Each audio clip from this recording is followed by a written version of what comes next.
there. Do you want me to get it for you? There's another one. There's two of them.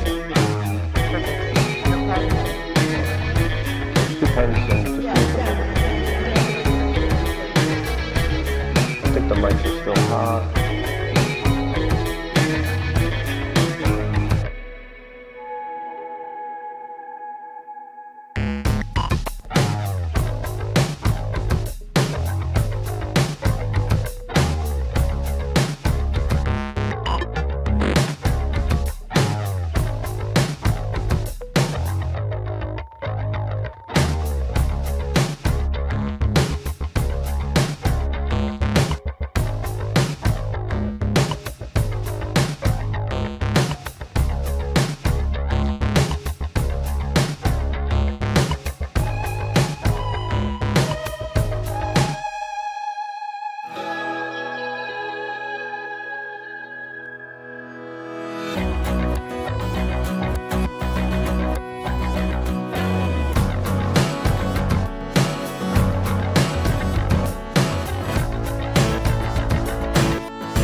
under the carpet in our country. In the hospital, they try to keep you alive utter desperation. They won't take the mockery. Well, of course, we've made death howl with all kinds of ghouls. We've invented dreadful afterlives. I mean, the Christian version of heaven is as abominable as the Christian version of hell. Nobody in church forever.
under the carpet in our country. In the hospital, they try to keep you alive with utter desperation. They won't take the nose, the mockery. Well, of course, we've made death howl with all kinds of ghouls. We've invented dreadful afterlives.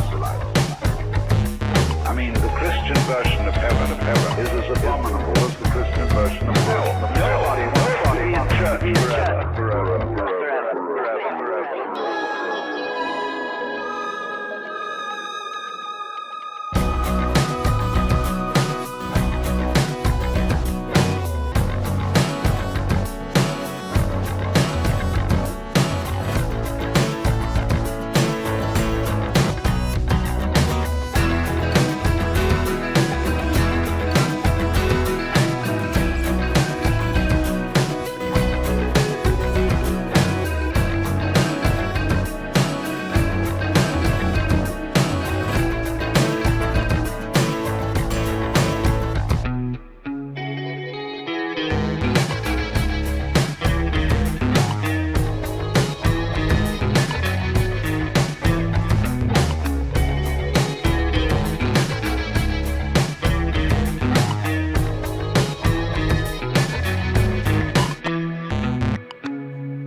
try to keep you alive utter desperation. They won't know the mockery.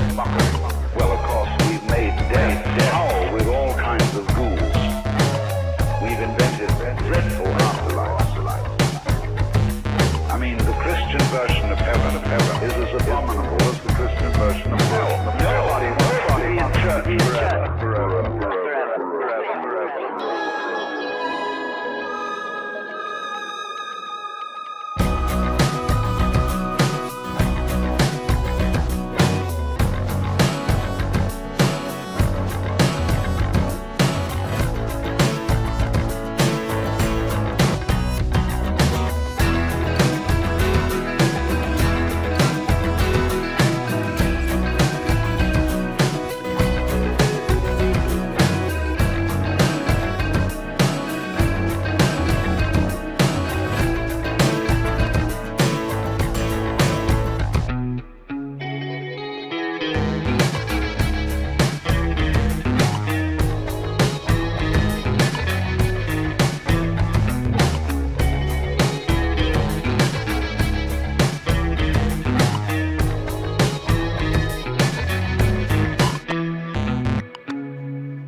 tip jar. This lady is putting the money in her pocket out of the tip jar. Oh my God. Oh, you lying. at the Chinese restaurant. Oh my God. She put all that money in her pocket. Are you freaking serious right now? Hey, it's a buffet, and if Clint's girlfriend wants something extra, she'll definitely get it. Welcome back, beautiful and amazing human beings. My name's Luke Radowski here of the Best Political Show, and we will be going live talking about all the latest and craziest news with our guest here, the Libertarian nominee. As of course, we are going to be getting into all the issues, all the important stuff that you guys want us to specifically talk about, and maybe potentially we are also going to be going to callers from members of LukeUnfiltered.com that we're also doing a cigar night in just a few hours with, just all exclusively on LukeUnfiltered.com. We're going to be doing our best to read any and all super chats that are related to the conversation that we are having here, but we have Chase Oliver here just for a few moments, so we're going to make sure we spend our time having a great conversation. Thank you so much, Chase, for coming here. Thank you so much for being here. And we look forward to, of course, having this great conversation. For the people who don't know who you are, how would you introduce yourself? I am Chase Oliver, the Libertarian candidate for President of the United States, and I am an activist out of the state of Georgia, 38 years old. I'll be 39 on Election Day. Half Donald Trump's age, so I'm ready to represent a new generation of liberty. Awesome. Thank you so much for coming here. Really does mean a lot. The incredible, very mighty Martha Bueno is also here. Martha, for the people who don't know you, who are you? Hey everyone, I am Martha Bueno. I am a loudmouth libertarian Latina, and you can find me on X at Bueno for Miami. Awesome. Josie, the redheaded libertarian, another awesome lady, also joins us here. Hi, I'm Josie. I'm the Redheaded Libertarian, and I have an account on X. I run a show called Spaces with Josie, and I do outside media work for timcast.com.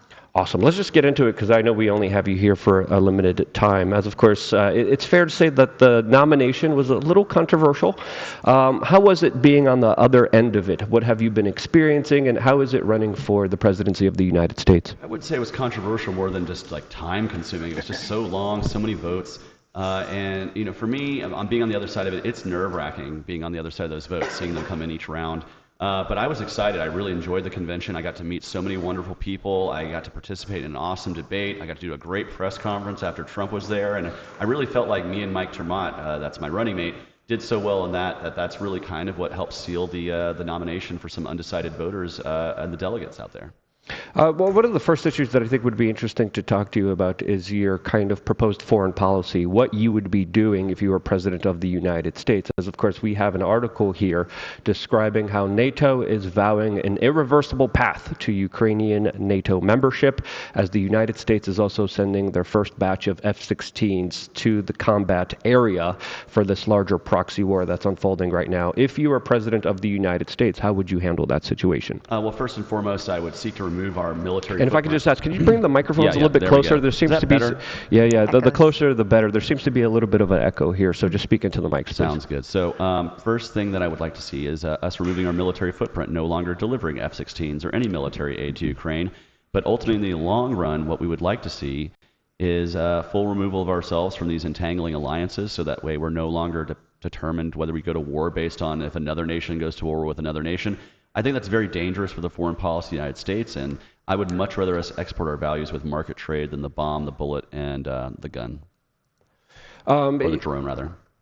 No, I think foreign policy is something that a lot of people are paying a lot of close attention to during this political election cycle. Donald Trump has promised specifically to end the wars in the Middle East, the wars in Ukraine. Would you be doing anything different than he would be doing? I can't speak to exactly what Donald Trump's plans are. I don't know how he makes deals on the foreign policy level. He says he's going to end the war before he's even sworn in. I don't know how you could do that with no official levers of power. But what I would like to be seeing is, first off, I would be doing things very differently than Donald Trump. I wouldn't have sent drone bombs into Syria. I wouldn't have sold weapons to the Saudis that are being used against the Yemeni people that are causing so many people death and despair there. And so there's definitely foreign policy differences that I would have with President Trump. And certainly I would have foreign policy differences with that of Joe Biden. It's very interesting. And it's very important to talk about, I believe, foreign policy. But there's I went online and I asked a lot of my viewers what they would specifically want to ask you, and there's a lot of kind of dissenting point of views that people wanted to specifically talk about. I think one of them is a social issue regarding Black Lives Matter. There's people saying that you supported Black Lives Matter, so we just wanted to kind of also just ask you: do you support the movement, and did you think it had a positive impact on the United States? So what I can say is I am a police accountability activist. I'm somebody who wants to see justice reform in our system. And during the summer of 2020, after the George Floyd murder, after the Breonna Taylor death, I was out in the streets organizing for that stuff. I've never been a member of the Black Lives Matter organization. As I understand it, they're communists, so they probably wouldn't want me to be a part of their membership anyways, because I would cause too much free market ruckus in the group. But I will say I marched alongside with people across the party spectrum for police accountability. I'm part of the Stop Cop City movement in Atlanta, and I've obviously had to organize with people on the left. We just really don't talk about economics when we're doing that. We're just like, let's tear down this abusive police together, and then we can fight over economics in the street later. Awesome. You guys have any questions? I'm trying to figure out audio. There's a little bit of an echo, so I would ask everybody just to speak into the mic. Chase, your foreign policy is absolutely brilliant, and I agree with it 100%. In about the communists for BLM, they actually called themselves trained Marxists. They actually trained in Venezuela under Marxism, so yes, they are. And all these years later, there's no the black communities aren't any better. None of that money that they raised went to any of the black communities, but they did buy themselves mansions and help themselves. So their Black Lives mattered. But unfortunately, excellent there was point. No trickle down with that. Yeah, they also posted on their website that essentially very Maoist, very communistic values, that they would be against the family unit. Do you have any particular stances on that particular kind of BLM stand that they had, that they put on their website and then later deleted? Well, ultimately for me, I think good ideas don't require force. I think the natural state of being is the American family. The family structure is the most kind of local, other than self-governance, it's the most local government we have is our family, or that family structure. And so I think we don't need government to be kind of perpetuating that or trying to push that model. I think we can actually tell government to keep our hands off, and our families will be a lot more prosperous and a lot better off if we didn't have government trying to facilitate those things by manipulating the market. But yeah, I support the American family. I love my parents. I love my nephews and nieces, my brothers and sisters, and I find so much strength in them, especially as I'm doing something as stressful as running for president. I feel really gratified knowing that I have family that I can call, and that is something that's deeply important to me. And yeah, I don't want to see that dissolving of the family, certainly. Yeah, I actually have the Black Lives Matter. Before they deleted it, I'd saved it. And so their first 4 components were: we engage comrades, we make our spaces family friendly, but we want to dismantle the patriarchal family, the mothers and fathers in the home together. We disrupt the Western prescribed nuclear family structure, and we are a queer affirming network. So they weren't really talking about Black lives, they were talking about Marxism. And then when this was exposed, this came down really fast. Yeah, well, one of the things that I, look to is when you're wanting to work within political change, within an activist organization, it's best that they stay close to their principles of like their exactly what they're fighting for. Please don't go outside of that structure. Exactly, that's what allows us to have single party coalition, or single issue coalitions rather, across the party structure. Like I said, with Stop Cop City, I'm working with people who are pretty far to the left economically, and we just agree to not talk about that stuff and focus on what we can focus on. And that's how you're going to get greater movement for change. If you start wading off into other areas, other topics to try to make it more squishy or whatever, it just doesn't work, because certainly there are people who are probably more conservative who are ready to stand up for police accountability, but were immediately turned off by that rhetoric. And it's not good for the movement. It's not good for what you're trying to change if you're isolating people. So what's interesting is your vice presidential candidate is Mike Termott, who is a former police officer, and you are very reformist when it comes to this. So what was your position in taking Mike Termott as your vice presidential? Well, one of the great things about Mike is that there's really not a lot of daylight between us in terms of the policy. Like, we both want to end qualified immunity. We both believe officers should hold liability insurance because that creates a free market mechanism to get bad cops off the streets. We both believe in body cams. And so when it comes to policing, there's really not daylight between us. But what's great is having him as an ex-law enforcement officer. He can walk into rooms of police officers or other organizations that wouldn't give an activist like me the time of day, and they'll say, hey, well, actually listen to this former officer because he he's actually been there and done that. Conversely, I don't think Mike Termott, as a former law enforcement officer, could walk into a room of police accountability activists and get any kind of respect. But me, I've been out in the streets with a bullhorn. I've been out doing that work. And so it allows us to really complement each other. Now, Mike and me were, we became a running mate. I had another person I was running with going into the convention, but the way politics work in the Libertarian Party, we select our presidential and VP candidates separately, and sometimes things happen on the floor, and quickly, coalitions come together, and that's what kind of formed almost on the fly on the floor, and I'm really happy that it did because I got a great running mate who complements me so well. Yeah, that definitely does seem to be a kind of larger divide in our society right now, and that's why I kind of wanted to ask you, do you think BLM was a net positive? Was it good? Because it feels like race relations actually are getting worse in this country, and I was wondering what you think of the kind of critical theory that was kind of opposed and talked about and debated during those times. I mean, I think that could be a factor in the division that we're seeing, but I also think we have to just realize that we're a world that's getting more and more polarized and more hyper-partisan as we go. This is why I oppose the two-party system model, is because it forces people into their ideological corners, and anytime you try to step out of it, you get pulled right back in. And so, yeah, I think that might have had a factor into doing with further partisanship because but ultimately, I think getting the ideas out there about police accountability is a net positive because we can still fight for these issues without fighting for maybe the social structures and the social issues that Marxists want to have. It looks like politics is definitely now kind of enthralled in a lot of culture war stuff. I wanted to get your assessment, and where do you kind of put yourself in this culture war? Because it does seem like it's kind of a left-right kind of divide system. And a lot of people have their own kind of biases, their own unique perspectives on this, but it definitely does seem like people are being pushed on the opposite end of the spectrum. Where do you fit on that spectrum? So personally, I can have my own personal opinions, but as far as how the government interacts with this stuff, I believe in a culture war ceasefire. I think war is engaged when we use the power of government, the force of government on anything, whether that's a physical war, a drug war, a war on immigration. And really the culture war is the matter of people trying to use the levers of government to try to push their social worldview upon other people, whether that's from the left or the right. And so I think what we need is actually a culture war ceasefire where we say, hey, just because someone might be further on the left in the social issues or further on the right doesn't mean we have to hate each other, doesn't mean we have to constantly fight each other. In fact, I think the better idea is to say, hey, if you're living your life in peace, you do it, I'll live my life in peace. So like, for example, I was in Alabama and I was at a campaign breakfast and I started handing out my business cards. And this guy picks up my business card, he's like, all right, I got some questions. What's your faith? And I was like, well, I'm a Christian. And he goes, well, how do you feel about homosexuals and women in the pulpit? And I was like, I already know based on the language where this is leading. I was like, well, I'm an Episcopalian. We have gay priests. We have female pastors and priests. And he started arguing about it. And I said, wait, stop one moment. How about this? You're going to go to the church you want to go to. You're going to raise your family with the values you find that are good for you. And I will never, ever seek to use the power of government to try to change that about you. Can you make that same deal with me, that I can live my life, go to the church I want to go to, raise my family, and live my life the way I want to? Just don't ask that the government be used against me for that. And he said, that's a good deal. And I said, congratulations, we're both libertarians. You're more conservative. I might be a little bit more liberal than you are. How do you feel about yesterday's debate? I think you did really well. Most of the candidates agreed with you. You kind of led the charge.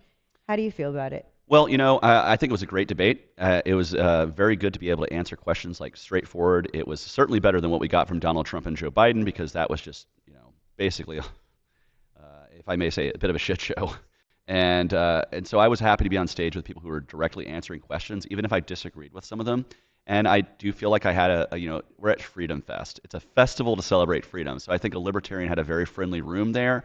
But I think I took full advantage of that, and I think we even got some of my opponents agreeing with me throughout the debate, and that's always a sign that you're doing a good job when you make the people you're running against go, hey, he's got a great idea, that's great, let's do that. What would you say is your most controversial idea? Ooh, I mean, there's a few out there. I mean, I get the kind of the patriot right saying that I'm anti-American and that I hate America because I don't want us fighting wars overseas. Probably the drug war issue still freaks people out a lot. And really just when it comes to issues like medical freedom, that freaks out people from the left and the right. Like there are some people who are like, what do you mean? You don't think we should all be mandated to have vaccines? No, I think you can make that decision for yourself, and certainly don't take your advice from a member of Congress. That's not a good idea. Or anyone in Hollywood for that matter. Or anyone in Hollywood for that matter. I love that you went down that vaccine mandate stuff because I see that is a lot of the criticism you've been receiving is on the vaccine mandate. I think people either rightfully or wrong, they might have the wrong idea of what you stand for. Could you just clarify that a little more? How do you feel about the mandates? Where do you stand on that Well, issue? I think the mandates, we're going to have to wait until we're not on YouTube to talk about that, because Correct. that's an issue that YouTube doesn't like us talking about, since Well, we we'll were save dealing that with a lot of question. censorship as the government is getting more and more involved in our lives.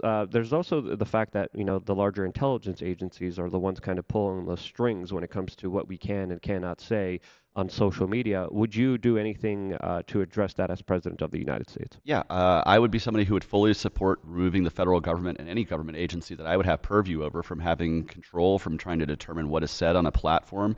I think a platform is a property, just like any other is a property. You should be able to determine what's said and what isn't said on it.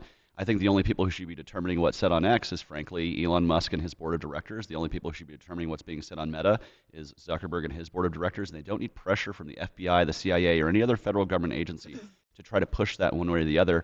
And ultimately, I think that's just robbing people of their property rights and free speech rights. And so I'm absolutely against it. And if I were president, I would direct, through executive authority, every agency to stop doing that immediately. And I would ask Congress to give me legislation that makes that a law. Yeah. President Barack Obama mandated DEI departments throughout all of the federal government. If you were President of the United States, how would you handle these larger DEI programs that a lot of people find very troublesome? Yeah, let me just put it to you this way. If I'm in charge of the federal government and hiring and firing people, I'm hiring and firing them based on their merit, and that is it. It doesn't matter where they come from, how they identify, you know, their faith background, their race, any of that. That is just immaterial to me. What is more material to me is, can you do the job, can you do it well, and you can be effective to help the American people have more freedom in their lives. Do you think the federal government should have DEI departments within it? No, I don't think you need to have those things, because ultimately, A, we're becoming a more diverse nation every single year. We have more and more people from diverse backgrounds that are having more and more agency in the government. We don't need mandated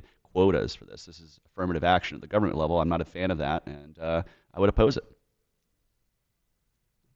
Sorry, go ahead, Martha. You had No, something to say? no, I didn't. Sorry. Everyone's looking around at No, everyone. no. I think we're all waiting for the specific portion that's going to be off of YouTube to also Yes. engage in other kind of particular conversations. But as someone who is running on the Libertarian platform, what are some of the biggest challenges that you're facing right now? Well, part of that is just getting our name out there. The mainstream media really has a vested interest in making sure that only Republicans and Democrats are really heard from for the most part.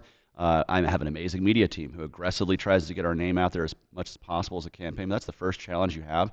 And of course, overcoming ballot access hurdles, the fact that we have to pay thousands of dollars to hire petitioners to just even get on the ballot, which is like running a race where, you know, the Democrats and Republicans, they have a clear lane. Not only do we have hurdles, but we have like spikes and alligators and all sorts of things in our path that are making it harder for us to run. So we have to run that much faster and that much harder to even actually compete. And that's the biggest challenge that third-party systems face, is just all the barriers that are put in the way of even running for office. Yeah. Immigration also seems like a very key issue for a lot of Americans, as Donald Trump clearly represents a totally different idea to what we are currently experiencing under the Biden administration, which a lot of people criticize as an open border policy. Where would you stand on that particular issue? Would you continue what Biden is doing, or would you approach more of a kind of Donald Trump approach where he's talking about closing down the border? I actually think what we need to do is we need to change the way in which we bring immigrants into this country. I think the crisis is not brought about just because immigrants are wanting to come here. It's brought about by the fact that the government is just completely inept to allow people to come here and work and contribute and actually have some sort of status to work here. When people come here without legal status, what that does is it allows the job market to decrease wages for the American worker, because they can undercut these people, because they know, hey, they're not going to complain to anybody because they fear deportation. So let people come through in an orderly way, through a 21st century Ellis Island, where they go through a background check, a health check, they come right in and they're good to work. When we do that, we're going to let most of these peaceful people come in here to work, to start contributing to the economy immediately. And we can then laser focus ourselves on those who seek to do harm, traffickers and other people who are really harming people at our border.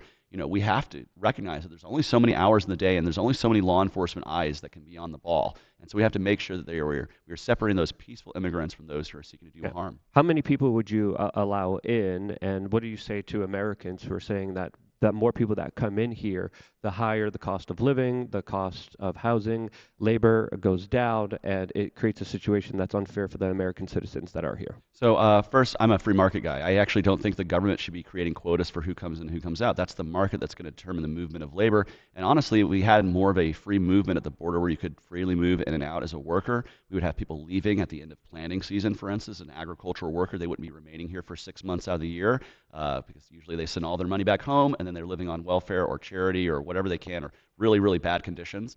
I would much rather than take that money and go back home. But the idea that it does undercut, immigrants create jobs, they create businesses, they actually create economic prosperity. And what we're seeing now is actually that they grow the economic pie overall. What undercuts American labor is the illegality of immigration, like I said, because if you fear deportation, you'll take a lower wage than what you're really wanting to earn. If we had people here with worker status, that would remove that lowering of the labor cost to a high degree. And then a lot of what we see with relations to increasing cost of housing and so much of the cost of living is either A, due to government regulation that makes it harder to create homes, harder to do all this stuff, or the inflation that drives this up through deficit and debt spending that is making our dollar worth less and less and less. And unfortunately, immigrants being here or not being here doesn't really change the fact that the government spends trillions of dollars more every year than they take in, and that devalues our dollar. So it's actually affecting those immigrants too. They're affected by inflation just as much as the rest of us. So would you say that you are an open borders libertarian? Is that accurate? I don't know because, my good friend Jacob Hornberger, who ran against me for the nomination, he describes himself as an open borders guy, and he wants he believes in no vetting. You should be able to just freely walk across.